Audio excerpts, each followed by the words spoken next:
Today's about leftovers, like this mushroom stew that my mother made but didn't finish, but mainly about films that waited way too long on my DVD shelf. Today I'm watching Mary and Joseph by Jean-Luc Godard from 1984. The film paraphrases the biblical story from Mary and Joseph, but sets it in modern day Geneva. From leftovers in the fridge I also made this chili con carne, which is my ultimate comfort food. It's like a warm meaty blanket for your soul. And the spiciness is accented by the sweetness of the corn and the cinnamon. It's delicious. In its typical style, Godard juxtaposes sound, pictures, and text, using for example Johann Sebastian Bach's St. Matthew's Passion, which I found really interesting because this movie is basically about the life of Jesus. But every time this life is contemplated, we play music about his death, so even very early in the film, life itself is defined by its demise. Overall, this film explores the miracle of creation in my opinion, and how far we are or aren't capable of grasping it. The film asks us, what are we ready to believe? Why are some people more inclined to believe in immaculate conception than in the combination of atoms or aliens? If we created a race of super intelligent dogs and then just left the planet, would the dogs believe we ever existed? It also explores the erotic aspect of creation because it is always tied to sex. It poses an interesting new perspective to the concept of virginity to me, of feeling lost, not particularly for the act of creation, but lost for the created life itself. It's an interesting movie that's definitely worth a watch. Because I'm feeling adventurous today, I'm closing another educational gap with John Ford's classic Stagecoach from 1939.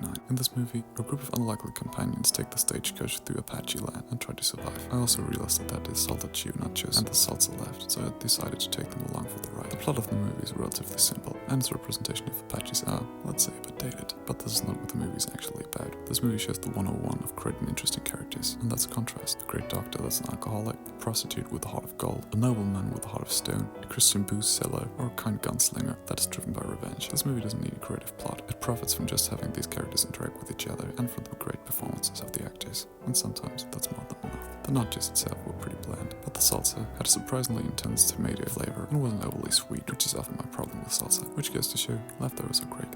Eat resourceful, buy DVDs, don't let streaming services control your consumption of art.